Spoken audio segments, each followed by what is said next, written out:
안녕하세요. 1월 8일. 오늘은 전 세계와 국내를 아우르는 사회, 경제, 정치 이슈 뉴스를 전해드리겠습니다. 국제 정세부터 호주와 뉴질랜드의 주요 뉴스, 그리고 한국의 뉴스까지 시청자가 반드시 알아야 할 사실 중심의 정보로 전해드리겠습니다. 먼저 국제 정세, 글로벌 리스크 및 지형 변화, 글로벌 경제 전망 2026. 세계 경제는 여전히 큰 불확실성 상태에 있습니다. 2025년 총선과 정책 변화로 인해 물가, 환율, 무역 흐름이 크게 변동했습니다. 특히 미국의 높은 보호무역주의 정책이 글로벌 공급망에 영향을 미치기 때문에 분석가들은 이것이 세계 경제 성장의 불균형을 심화시켰다고 말합니다. 국제평화지수 보고서에 따르면 전쟁 및 내전 지역의 불안이 계속되고 있습니다. 우크라이나 러시아 전쟁은 여전히 세계에서 가장 낮은 평화지수를 가진 국가입니다. 이는 글로벌 보안 위험이 여전히 심각하다는 것을 보여줍니다. 다음은 호주 소식입니다. 본다이 테러 공격의 여파. 최근 시드니 본다이 비치에서 발생한 총기 난사 사건. 경찰은 극단주의의 영향을 받은 사건으로 공식적으로 정의했습니다. 그것은 호주 사회 전체에 큰 충격이었습니다. 정부와 수사당국은 테러에 대응하고 극단주의를 방지하기 위한 정책을 강화하고 있습니다. 왕립위원회 토론. 이번 사건을 계기로 136명 이상의 호주 주요 비즈니스, 법률 및 교육 인사가 확인되었습니다. 연방 차원에서 왕실위원회를 요청했습니다.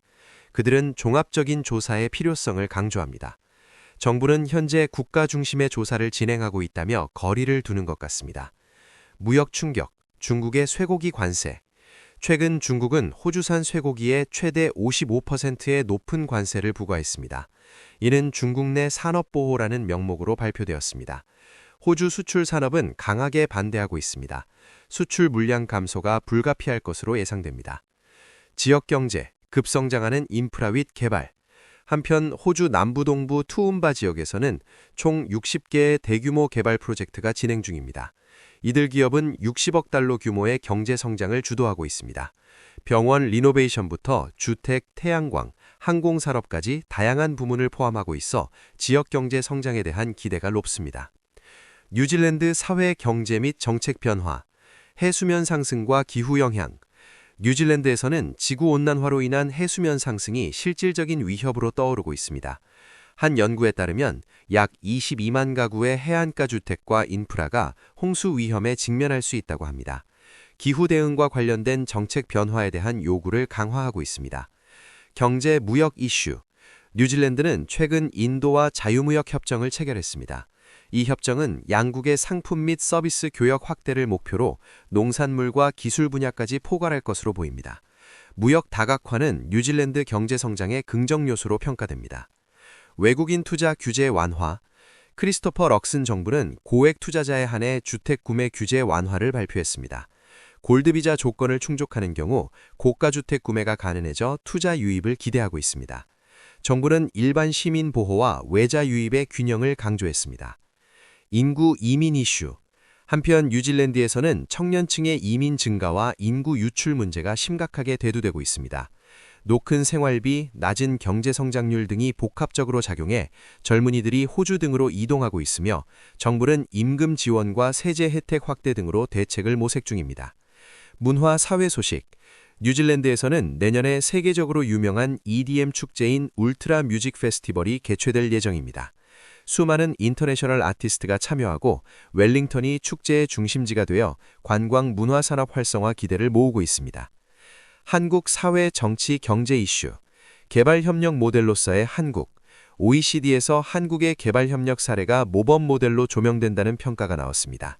코이카의 프로젝트가 세계적 협력 체제에서 좋은 사례로 소개되며 한국의 국제 위상이 높아지고 있습니다. 국내 사회 사건. 최근 서울 중심가 인근 택시 사고가 있었고 다수의 부상자가 발생했습니다. 경찰은 특별한 외부 요인 없이 운전자 과실 여부를 조사 중이며 안전규제 강화 필요성이 제기됩니다. 국내 경제정책 이슈. 한국에서는 최저임금 생활비 논쟁, 수출 지원 정책 등 경제 현안이 지속적으로 논의 중입니다. 특히 수출 중심 산업의 지원 확대 방안이 정부 예산 정책의 핵심 이슈 중 하나로 떠오르고 있습니다. 글로벌 사회 이슈 종합. 청년층과 디지털 규제. 호주와 뉴질랜드뿐 아니라 세계 여러 나라에서는 청소년의 소셜미디어 이용 규제를 강화하려는 움직임이 있습니다. 뉴질랜드는 16세 미만 소셜미디어 전면 금지 법안을 추진 중이고, 호주는 이미 시행법을 마련해 12월부터 적용할 예정입니다. 기후 행동과 무역.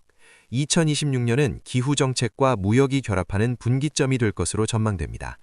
EU의 탄소 국경 조정제도 CBAM 등이 시행되며, 각국 기업은 탄소 배출과 지속 가능성 데이터를 공개해야 하는 규제가 확대되고 있습니다. 이는 글로벌 무역, 산업 구조를 재편할 도전 과제로 평가됩니다. 다음은 종합평가.